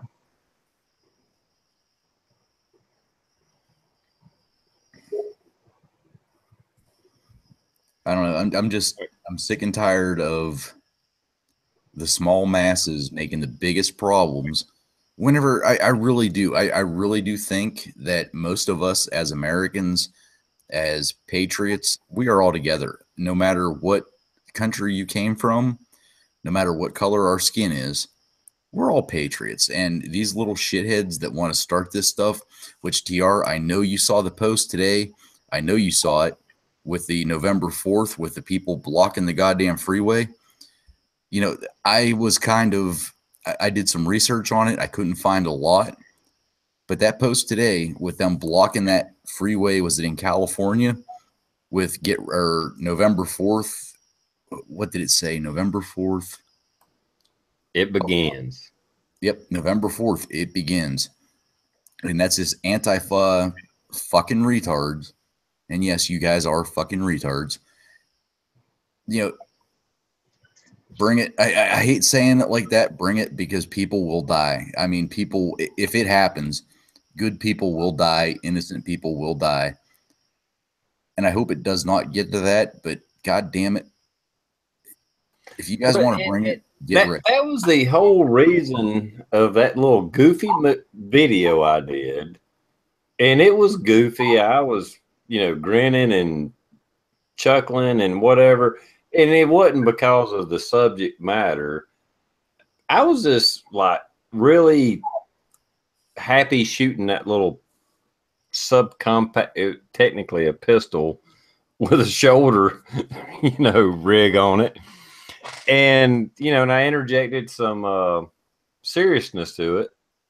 That was what that video was about, because the Antifa, the communists, are calling for a revolution on November 4th. And that's what that whole video was kind of based around.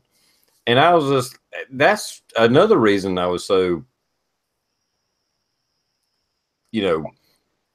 giggly about it, I guess is a good word to say. I don't know what the right word is, whatever. I was like, really? You want a civil war with us? Are you fucking kidding me? Bring it. I mean, I know some of them are armed or whatever. And if you really want a civil war, that small percentage of America compared to the gun owners of America, if you really want a civil war, do you really want that fucking bloodbath? Do you really want to do that? Because this shit's going to be over in like 15 fucking minutes. And, I mean, like I said, I was a little goofy in the video or whatever. How in the fuck it ever got picked up on YouTube? If I could figure that out, I'll make sure and never have to let that happen again, because I have over 2,200 comments on that one fucking video. And I brought out the worst and best of America, both. And there's some of them I read, and I'm just like, okay, skip. I'm not commenting. I'm not saying anything about that. And then others are like, whatever. But I think people thought I was way more serious than I was. I mean, I wasn't that serious about it, because my average video's got like 350 views on it. That's what I expected. 200 or 300 views. And then it gets 110,000 fucking views. I'm like, oh, what the fuck happened? TR, it was the Mohawk and a Southern accent. That's it. And that beautiful gun. Well, I mean, some people might want to reproduce that, but to be honest with you, I like being in our small community. I almost took that video down just because it took off so hard and so fast, and I got so many people. It was like, I'm not doing YouTube for this. I'm doing YouTube because I like to interact with this core group that we interact with.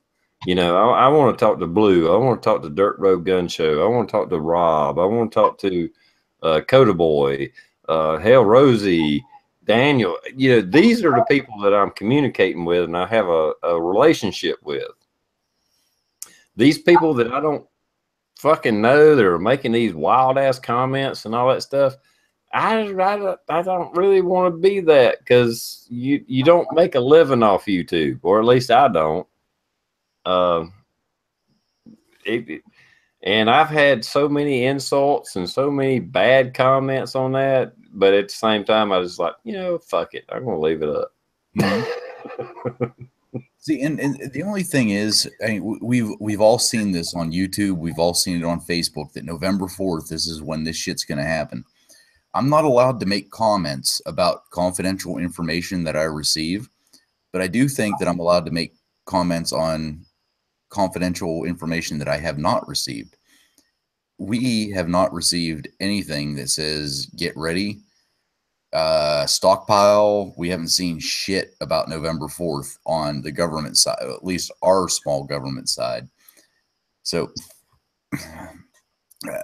I don't know. It's definitely going to be big cities that are gun safe areas. If this happens, that's where it's going to start. There's no doubt in my mind. It's going to be the cities where the mayors have said, all right, we're going to give them this side to protest and they can burn and destroy. That's where we're going to see it.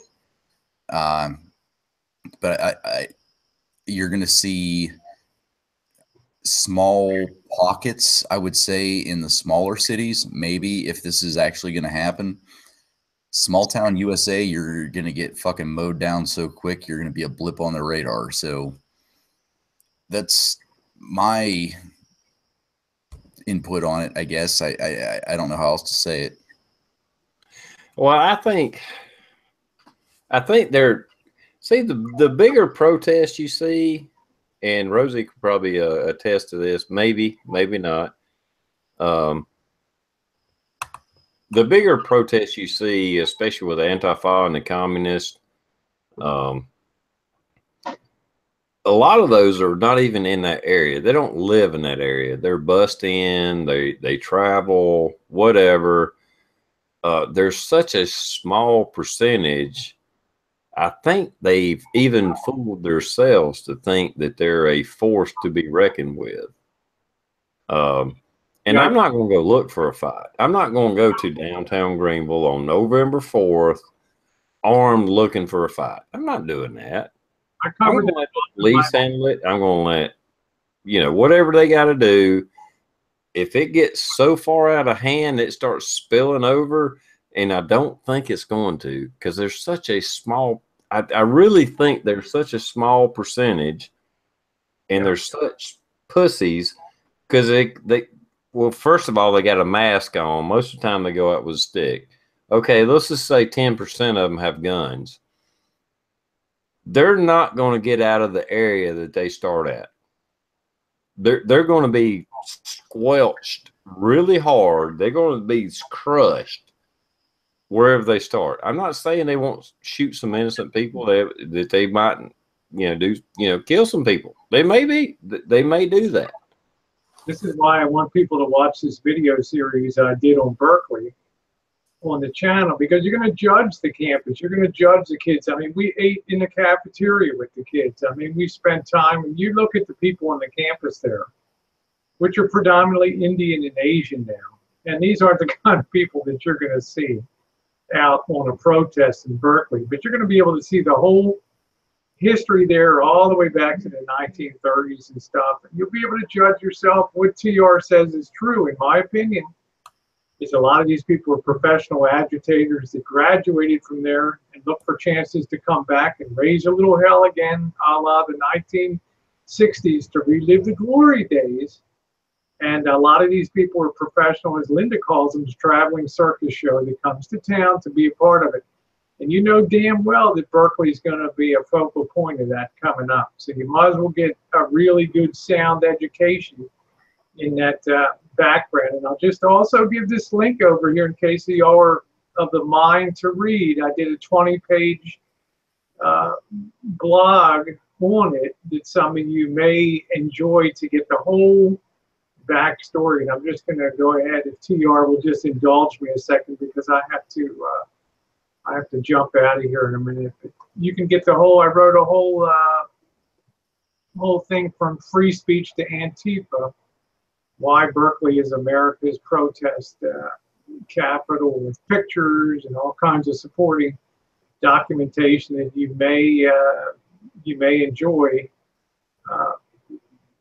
studying. So make sure you watch that. I think you'll get a lot out of that series and a lot of that history of that. But this is not students. The days of the students manning this are long gone. These are thugs.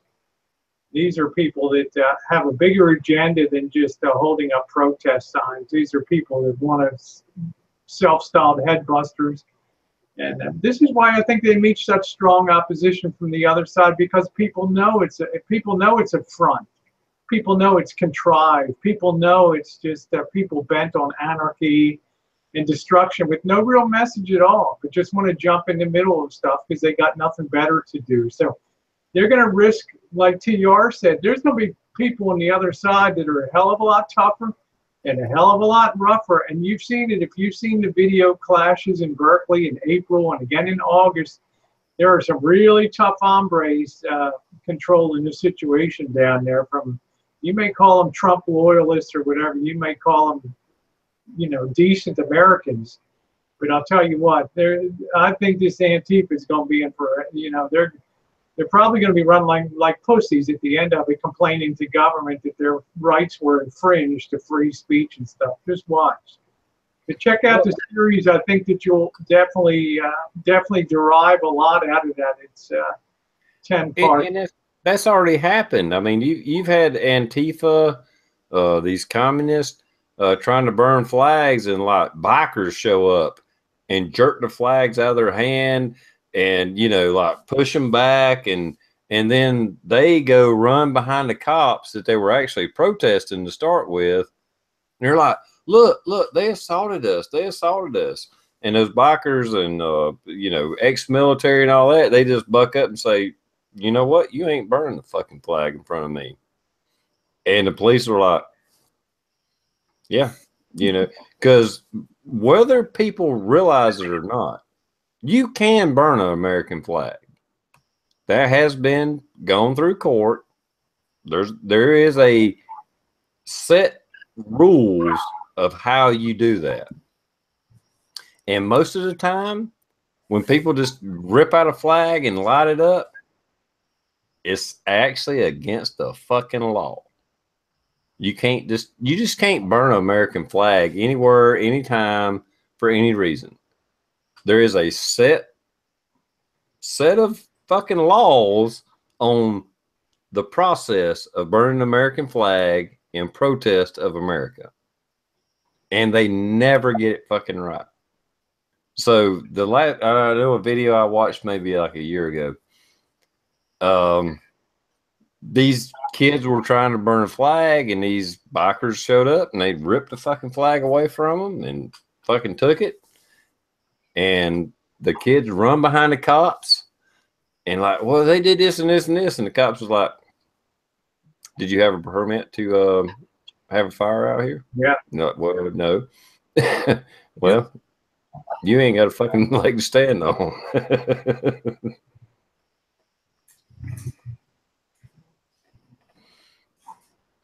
But there is a actual, if you want to protest the American government and burn an American flag, there is a process you have to go through. I don't know the process, so I'm sorry. I can't give you that information right now because I don't know it. But there is a process. You just can't fucking light up an American flag anywhere, anytime, and say, I'm protesting the government. Nope, that ain't how it fucking works. Just like earlier in the chat, when I said your First Amendment right doesn't mean you can say anything without repercussions. Your First Amendment right only means the federal fucking government can't clamp down on you and shut you up. That doesn't mean the state can't shut you up. That doesn't mean that other people can't shut you up. If I walk up to Blue and I cuss him out and call his wife a whore and he punches me in the mouth, I can't go and claim the First Amendment in court. That don't work. That is not your First fucking Amendment right. The only First Amendment right you have is the federal government cannot stop your speech. That is it. Anything else that happens, that's not in the Constitution. If the NFL wants to take a knee during the national anthem and the American people quit watching it, so what? Yep. Guess what? You don't get paid anymore. Oh, you got paid $16 million this year? Well, we can only afford $1 million this year because they ain't a damn person fucking watching this shit no more. Yeah, you can say it, but your First Amendment right don't guarantee you that $16 million a year. That's right. It just means the federal government can't shut you up. That's it. Unfortunately, the fucking public will be on the hook for all those gosh darn stadiums that are out there and everything else. That's the bad part because of our stupidity for, paying for the boys to play. And this Antifa, I mean, what they're doing, I mean, that's just straight out disorderly and inciting to riot. And then with all the arson, I mean, that's just straight out on video charges that you can get them with. Well, I'll tell you what, Daniel, there's a hell of a lot more people that are going to show up on the other side than on the Antifa side, and they're going to be more pissed off and better trained in what they're doing. And I already saw a little taste of that in August in Berkeley, and didn't take them long to batten down the hatches and sort of extinguish those that April and that August protest. Well, their first answer was they went out and hired gang members, didn't they? This is not kiddie stuff. This is not universities. This is so far beyond that. You look at when you do see some of them with their masks on, this is so far above that. This is late 20s to to mid 40s people out there kicking ass. So I'll just tell you, there's going to be some people hurt in a big way. I can tell you. They're not just playing with protest signs. Well, the powers that be have been out to divide us for so long. And now you're seeing the stuff actually manifesting, coming to a head. It's just how far down the rabbit trail are we going to be sucked down it? Yeah, I think there's a lot to that. And I hate to do this, but it's been right at 2 hours. Blue's got to go to bed. He has to work tomorrow. And even though we are stepping on some really good info here, I still like to keep these at 2 hours. Just for the I like people to come back and watch them. I don't want to do a 3-4 hour fucking chat. No offense to anybody, Rosie. Great chat tonight. 2 hours is good. It's awesome. Yeah, I like to do 2 hours. We're getting into some good subjects here, and we could actually continue on, no doubt. But I like to keep this short. 2 hours is long enough for me. But yeah, we touched on some good subjects, and maybe Sunday we can revisit these because there is a divide and conquer movement going on in America. I don't think a lot of people see it. I don't think a lot of people understand it. I'm not sure if we're going to change anybody's mind that tunes into this, but maybe we can touch a nerve with some people and let them think about it. I know I'm going to get long-winded just for a second. I know when I first started the chats, when I first started joining chats, not my chat, other chats, we were hitting on some hard subjects, and I like to hit on them when I can now, but we don't know who's going to watch these. We don't know who's going to tune in, and maybe we catch your ear. Maybe we can make somebody think different. They don't have to agree with us, but maybe they will at least step out of their bubble and think a different way. like I said, whether they agree with us or not, you know, open your mind. So many people are so closed-minded. They got one set of damn, you know, they want to think this way only. The reason I do the chats is to hopefully we can, you know, enlighten you a little bit, make you think a different way. You don't have to, you can think we're full of fucking shit, but at least go check out what we're talking about, you know? If that makes any sense. I don't know. Maybe I'm rambling on. Anyway, let's close this out. And I'm going to start with Blue. I'm going to let you do an outro. And if you got to run, go ahead, man. Thanks for the invite. As always, the external chat was blowing up tonight. Man, it was going so goddamn fast. I couldn't even, I maybe caught, I don't know, like every other comment, maybe, because it's been going so fast. 60-ish is what was watching live, so that's cool. And we'll catch you guys Sunday, and I'm sure we'll probably pick up kind of where we left off and get some new stuff in there. So thanks TR, thanks Rosie, Daniel, and everybody out in the external, and we'll catch you next time. Daniel, would you like to do a outro? Yeah, Daniel got as my judge. TR, thank you for having me on. Rosie and Blue, enjoyed talking to you guys once again. You folks out there in the side chat, well, I hope I either made you happy, pissed you off. I just don't want to bore you. But good night. Well, that's the thing, man. You just want to be interaction. That's it, you know. Nobody has to agree with us, but at least we're having a conversation. Rosie.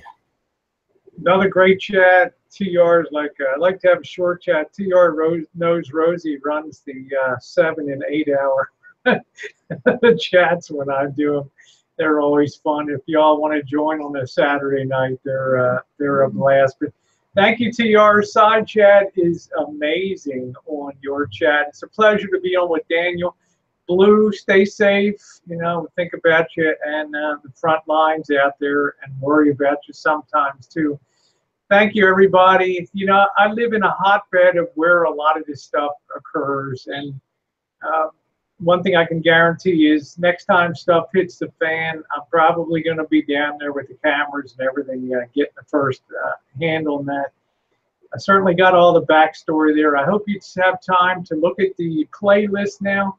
It's not often in life that you get to stand in front of, you know, Murderers Row Art Gallery, where you see the artwork that murderers do, and face to face with Scott Peterson's art. It's just so creepy. And then to go over to Berkeley and the 1964 birth of free speech movement, the 1969 Bloody Thursday, and all of the things down there, that whole history. Thank you, TR, for giving me a chance to talk about that a little bit tonight. It's important that we understand where all this stuff comes from, so we have an idea to see where it's going and how to protect ourselves and to be the best Americans that we can be. So thank you, everyone. Well, thank you, Rosie, for coming on here, and Blue and Daniel and everybody else that joins when they can. I do appreciate it. It means a lot to me when y'all can join. It really does. And I think we always, maybe not always, but most of the time, we have some pretty good conversations. And I really enjoy talking to everybody. And none of us are saying we're the smartest people in the world, but we have an opinion, and I think it's good to get that opinion out. So anyway, with that, later, everybody. And thanks for dropping by and checking out the chat. And anybody that checks it out later, thanks for watching. Bye.